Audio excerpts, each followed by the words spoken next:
Hello, everyone, and welcome back to the Showing Up to Your Life podcast and YouTube channel. Art Burns here on what is Friday kind of for me, but Sunday perhaps for you.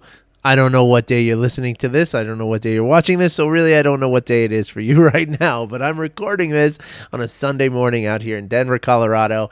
And it's the end of my week. And, I'm still, as I've chronicled here in the podcast over and over again, it's still a process, still getting used to this whole, kind of alternative schedule that I'm keeping. But I do find myself on Sunday that same sort of, oh man, yes, it's we did it. We're at the end of this week again, and even though, yes, it's very important to stay present and really think of moment by moment. I don't look at the whole week in terms of like, oh my gosh, I got to get to Sunday, when it's over, but there is still that feeling, right? That, oh man, it's almost done, right? Like today is the end of something, and that's really it's important to kind of recognize that, and it, even though it does sort of fly in the face of mindfulness perhaps a little bit, right, in the sense that in reality, right, today is just any other day, right, and this moment is all that there really is, right? Like, who knows what's going to happen tomorrow, right? So even though that's all true, right, there is also the reality that we all have our own rhythms and our own sort of cycles, right? And it's important to understand those cycles, right? And then this comes in handy to know, because there are times when we're just not feeling so good. There's times where we have a lower level of energy than other times, right? And so understanding that there is a cyclical thing happening in our lives, right? And this could be the even as basic and as fundamental as the circadian rhythms, right? That we're all, the entire universe is subject to circadian rhythms. If you don't know what circadian rhythms are, it's basically the way the entire biological world, I should say even the physical world, maybe, everything, right? Every cell in your body has a rhythm, right? Where it's awake for a period of time and it sleeps for a period of time. It is in growth, it is in retreat, it is in expansion, it is in collapse. And that's true. You can see that same pattern everywhere, right? Everywhere in nature, everywhere in our bodies, everywhere in our relationships, everywhere in our work, everywhere in our energy, right? There are times where you feel like, oh man, I'm feeling really tired right now. And then, a couple hours later, you change your body chemistry with food or maybe a little caffeine. And all of a sudden it's like, wow, my cells now are feeling completely different. My whole body's feeling completely different from how it did just a couple hours ago, right? And so this is, and again, we can artificially do this, right? By cranking caffeine and, other, recreational substances will do the same thing, right? Or prescription substances for sure, right? I mean, there's kids today who are on basically, the stimulants that they give them to help with ADD and ADHD and things like this, right? It's basically a stimulant, so all that's doing is sort of artificially kind of creating a, or artificially kind of managing this whole cycle thing that I'm talking about, but it's real, right? And so even though, yes, in terms of our cognition, right, how we're considering the world around us mentally and with our brain, right, yes, it's best to not look at this, big rhythm or even small rhythms. It's best just to dwell in what is happening right now and feel the rhythm, right? Like, yes, for sure. But at the same time, it's very helpful to be aware that these rhythms happen. I have a friend who's actually doing some work. It's really fascinating about, monthly cycles. And this is something that we tend to, relegate to the world of the female, right? In the mammalian world, right? That female mammals are the ones who go through the menstrual cycle and have that sort of, cyclical thing happening in their body. But the truth is that it happens to us men also, right? Of course, it's not the same. We don't have the monthly menstruation, and we're not dealing with the same kind of cycle, right? But there is a cycle that happens with us, and it's very, very helpful. And I was talking to my friend about this. She's about to do a book and talking about like how we can kind of, work with this cycle. And I was talking to her, and it's really, really helpful to know that, there are some times during the month where it's just like, I'm just feeling like just so low energy today. And I can't, again, I can combat it with, artificial means, right? But there is a cycle there. And again, it's just something to be aware of. It's nothing necessarily that you're going to change, nothing necessarily you got to do anything about, but just to be aware of it is very, very helpful. So that next time you find yourself feeling like, wow, I don't know what's going on with my body today. I just don't feel like as energetic as I normally do, right? Well, take a moment and just dwell in the fact that, you know what, this is part of my physiology, and it's okay that I don't feel energy as much all the time, because sometimes what we do is we blame ourselves, right? And we say, oh no, come on, of all days today, I can't do this. I have so much going on. What's wrong with me? Come on.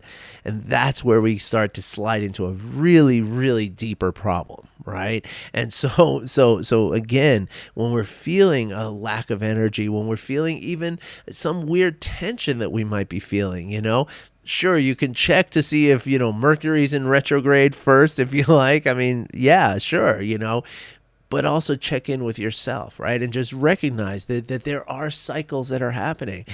And to work with those cycles. Now, of course, that doesn't mean like you can't call your boss and say, oh, sorry, I'm in this part of my monthly man cycle that, I'm not going to work today. Yeah, that's probably not going to go over very well. So there is a certain management that we have to do, which, I mean, look at the women that we know, right? They've been doing this for centuries, right? And so there is a certain agency that's involved, and a certain, obligation that we have to kind of work with these cycles and kind of move past them.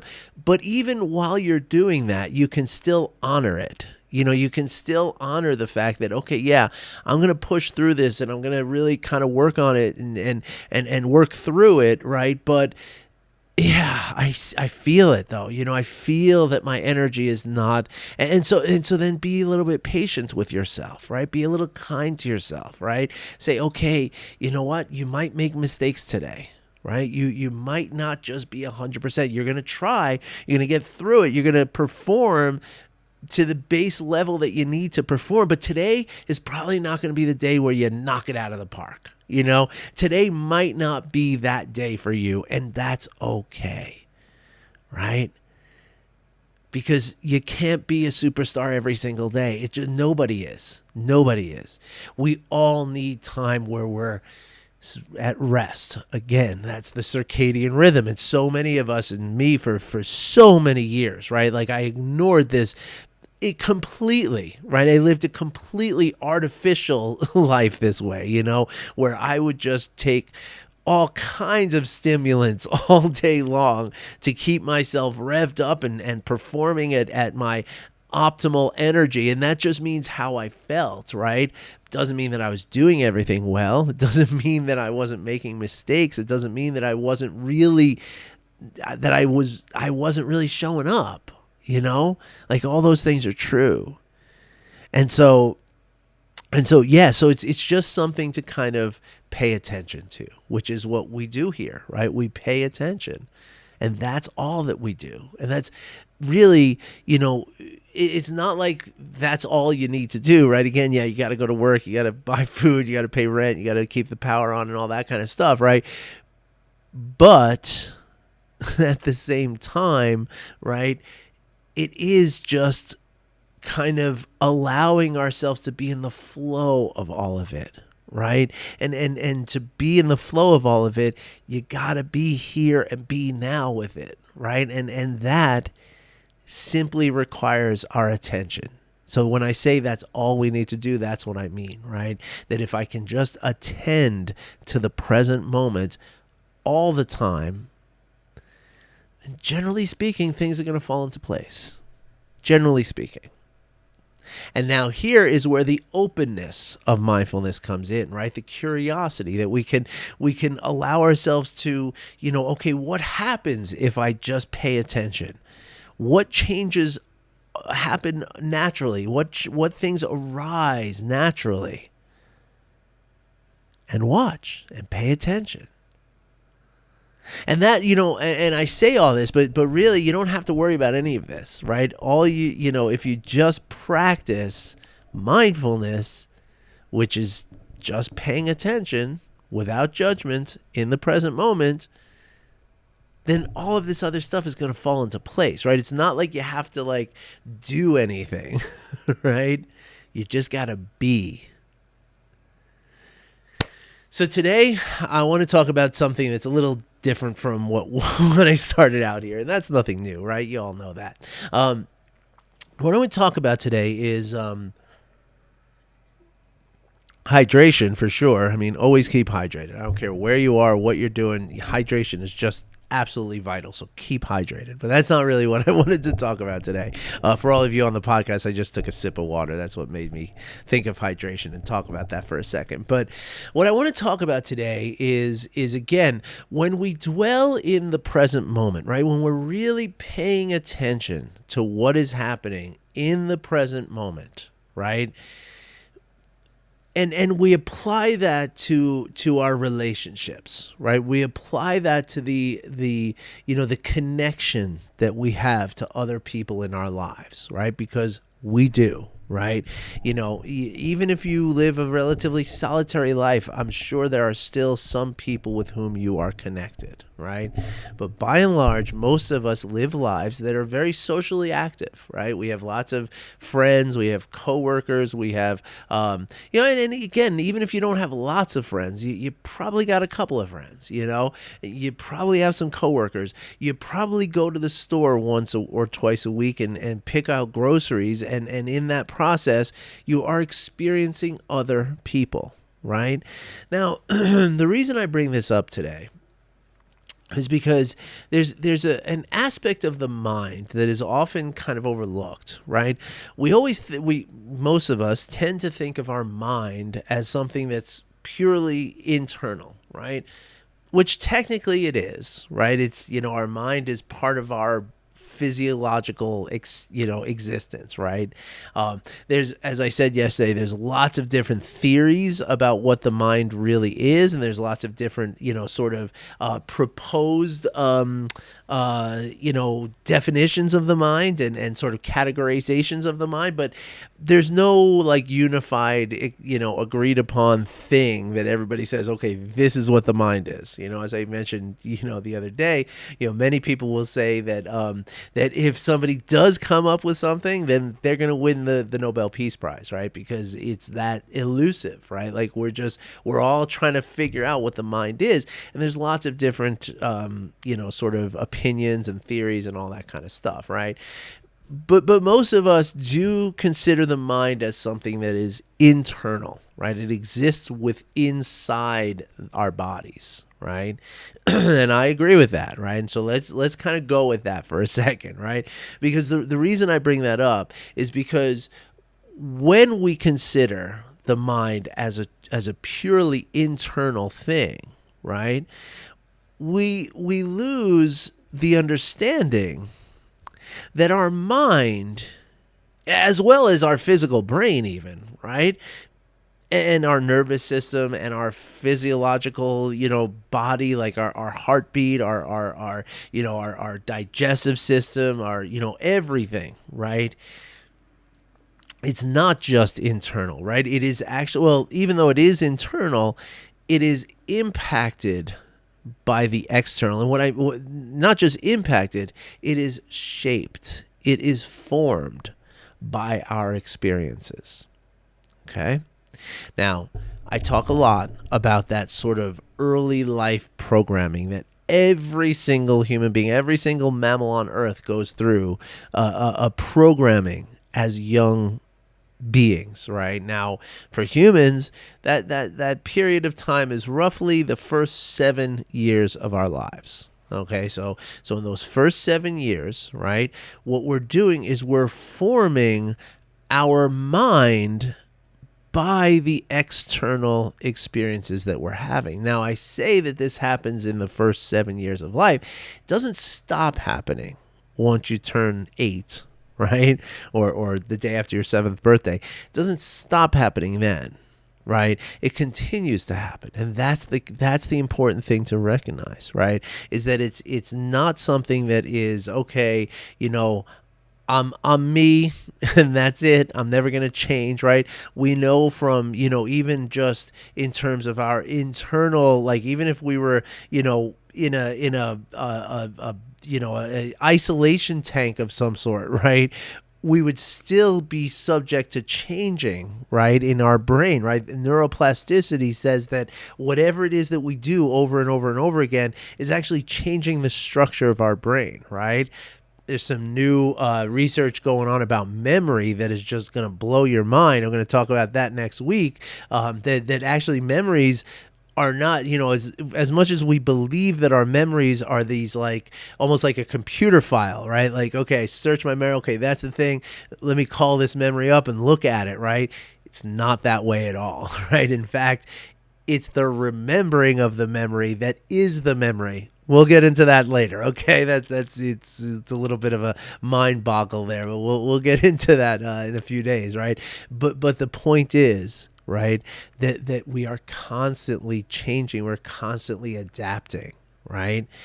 And that adaptation, that change happens internally, right? Based on, just what I'm doing every day, right? If I, for instance, something very basic, right, is like if you play a musical instrument every day, right? The areas of your brain that are responsible for moving your fingers, they're going to grow in size and strength. Like, that's what happens, right? If you practice like they do to drive a taxi cab in London, right? The people have to study for like 4 years to pass the test to get the license, because they have to basically memorize every permutation of 25,000 streets in the city of London. I mean, that's staggering. They've shown that people who do that work and do that studying, the hippocampus, which is the part of your brain responsible for learning and memorization, is actually bigger in those people than would be in a normal, person, controlled for gender and, demographic and age and health and all that kind of stuff, right? There's no ambiguity at this point at all about it, right? But what we forget is that we are also being formed not just by what we do, but also by whom we are connected.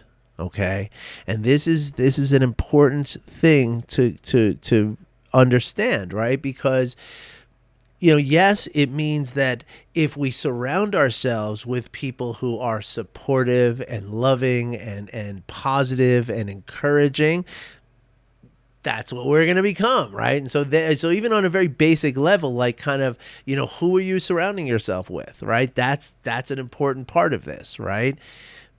But even more so, and on an even deeper level than that, right? We can look at it as, as Ram Dass says. There's a quote that I had on my phone until my daughter decided to reorganize my phone and change everything, which I love. It's fun, and it actually keeps my brain healthy and vibrant to have it changed once in a while. But anyway, before she did that, I had a quote on my home screen. When you turn the phone on, it was a picture of Ram Dass and a quote that said, let me see if I can remember it because it's not on my phone anymore.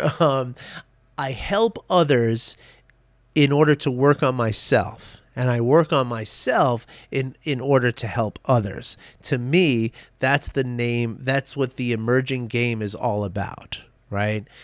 Ram Dass is a brilliant man, was a brilliant man, is still somewhere. I mean, he's just not on this earth anymore. But anyway, what that means, right? What he's talking about there is that, by connecting to you, right? By really feeling you, and again, this can only happen from a place of presence and an open presence, right? It does not work if you're present, but you're thinking, oh, what's this person gonna, this person's supposed to talk in this certain way, or this person is supposed to act in this certain way, or this is the way things should be happening, this is the way I want things to be. That is not present, right? That is, I mean, I guess technically you could be present with also thinking all those things, but those thoughts are going to prevent you from being open. Right? They're closing the gates, right? What we want to do is we want to open those gates, right? And we want to really be present with someone, right? And when we are really present with someone, which means as we're listening to someone, right, we're listening to them so that we can understand them. We're not listening to them just so that we can wait until they stop speaking so that we can make our point, right? When we're really, really present with someone, right, it's very helpful to understand that in that connection, we are actually shaping our own mind. We are shaping our brain. We are even, our heartbeat is going to become more regulated and more, it's going to take on a healthy and beneficial rhythm, right? But you're also going to make the other person's heartbeat do that too. That's the thing, right? It's not in here only, right? There is a connection that we have to others, right? And when we can cultivate that connection, and when we can really attend to that connection, which is to pay attention to it, where our attention goes, our energy flows, right? And when we can pay attention to that connection that we have to people around us, that's going to enhance this process of growth and of regulation, of stimulation, of just all kinds of integration. I use that word a lot, right? Because that's, my mentor and in my mind, friend. I mean, I don't think he considers me a friend, but I consider him a friend. Dan Siegel talks about integration all the time, right? That as we cultivate this compassion and this kindness for others, right? It's a kind thing to give your attention to someone, right? But the thing is that giving my attention to you is also benefiting me because it's shaping my mind in a very real way. It's shaping my mind. It's shaping, as I said, the structure of my brain, the neuronal firings of my brain, and also my heartbeat and my digestion and the whole thing. My entire body is becoming regulated because of my connection to you. So if I reach out and I help you, right? If I try to just be compassionate, right? And sometimes help is nothing more than just being here with you and listening to you and feeling you. But if I feel you, I'm benefiting me. And as I benefit me, I feel you. Because as we've talked about here, right, it's a two-way street. Or better yet, it's a cycle, right? That yes, working on compassion and kindness is going to increase the integration of my brain and my body, and also build the integration between your body and my body, right? But it's also true to say that when my brain and my body are integrated, well, then the only thing that's going to flow from that integration are kindness and compassion, which is going to deepen your connection to the other, which is going to further integrate you, which is going to further, make connection, which is going to further integrate you. So what I'm saying is that the importance of connection is so high. All right, I was going to say the importance of connection is so important. Meet me at the Department of Redundancy Department. Sorry, I just couldn't help it. Dad jokes, it's the way it goes. But here's a little exercise for you. Okay, to work on this. Okay, now I know I don't give a lot of exercises out in here because it's hard to just give exercises. When I talk to people about exercise, I like to know what it is that you're able and capable of doing before I assign something, but this is something that pretty much we can all do, right? And it has everything to do with connection, right? But here's the thing, I have found in my own life recently that, I like to talk about connection. I like to, experience connection, but I don't know that I'm always practicing connection, right? I think sometimes I go to the store and I smile at somebody, I say, oh, hi, and somebody says something, I just kind of like one word answer and then kind of move on, That's not connection. That's not connection. And so I'm going to give you a little challenge. I'm going to challenge you that every day, see if you can build a true connection to someone. If you can, do it with a stranger, right? If not a stranger, maybe someone who you know but don't know that well, right? Somebody who you say, hi, how are you? Oh, I'm great, thanks, nice to see you. Okay, take care, So instead of that, maybe say like, hey, how you been doing this summer? How you been dealing with the heat? Or, hey, you didn't take any time off of work this summer? I'm not, Or, how are your family? How are your kids doing with COVID? Asking an open-ended question of any kind, right? It could be anything. It doesn't, hey, what's your favorite kind of ice cream? Imagine asking some random person, right? What's your favorite flavor of ice cream? Right? We all have a favorite flavor of ice cream. Even if you're vegan like me, you have a favorite flavor of ice cream. Mine is the So Delicious coconut milk salted caramel crunch. Okay, easy, right?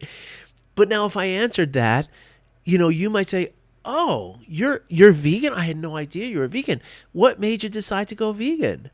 Well, it was my health at first, but then I realized that, the suffering that was involved with it and bum, bum, bum, bum, bum. And wow, that's really interesting. So, tell me more about that. Can you, now do you see what's happening? Right? Just by that one question, which in this case, the silly example of what's your favorite ice cream, right? But just in that one question now, all of a sudden, we know so much more about each other, right? But it's not just knowing, we're feeling each other, right? Because everybody wants to be asked about themselves. Everybody wants to have somebody interested in them, right? And that's the first rule of going out on a date, right? Don't talk about yourself, talk about them, right? Right? And so that's, look at how easy that can be. So the challenge, right? And this should be like a 30-day challenge thing, right? But the challenge is, one time every day, try to establish a connection to somebody, a true connection, and you can seriously use that. I'm going to use this today. I'm going to ask one person today what their favorite ice cream is. Okay. I'm going to ask somebody, and some of you I don't know. Okay. And it's going to be uncomfortable, right? And that's okay, right? But I'm going to try to work that into some kind of conversation and see where it goes, right? And maybe, it doesn't have to be the question of what kind of ice cream. It could be any kind of open-ended questions that get somebody to come out of themselves and connect with you. Now, of course, don't force yourself. If it's really, really uncomfortable, don't force yourself, okay? It's okay. There's many other ways that we can build connections to others. But if you're up for it, I have a client who last weekend decided that he was just going to go knock on some doors in the neighborhood. They just moved into a new neighborhood. He's just going to go knock on doors and introduce himself to people, right? And then he went and cleaned up in a park or something like that because he just wanted to be helpful. But that's the kind of stuff, right? So and be creative with it, right? Really explore it and be creative, right? But consider yourself, instead of just considering it being a nice and kind person, which I'm sure most of you are. If you see something that, you smile, you say, hi, how you doing? All that kind of stuff. Yeah, I get it, right? Take that a step further and really try to engage, try to really connect. And again, it can be an ice cream thing. You could also talk about, hey, you into the Olympics, or you could talk about, whatever. But just look for those opportunities, all right? And try to make that connection to one person every day and see how it goes. All right, folks, if you have any questions or you want to tell me I'm crazy for this, then please have at it, okay? You can email me, art@artburnscoaching.com, or as always, I'm going to leave the link in the description. There's so few people are using this. I mean, look, I'm giving you something that's worth easily $100, right? Easily $100. I mean, and it's for free. I mean, I've paid for it already. It's yours. So I'm just amazed at how few people are actually taking me up on it. So the link will be there for you if you care. All right. If you choose to, I mean, not care. No, it's not about caring about me. If you care to use the link. All right, everybody. Wish you well. I'll be back in a few days. Enjoy your next few days, and I'll enjoy my next few days. And I'll talk to you then. Take care.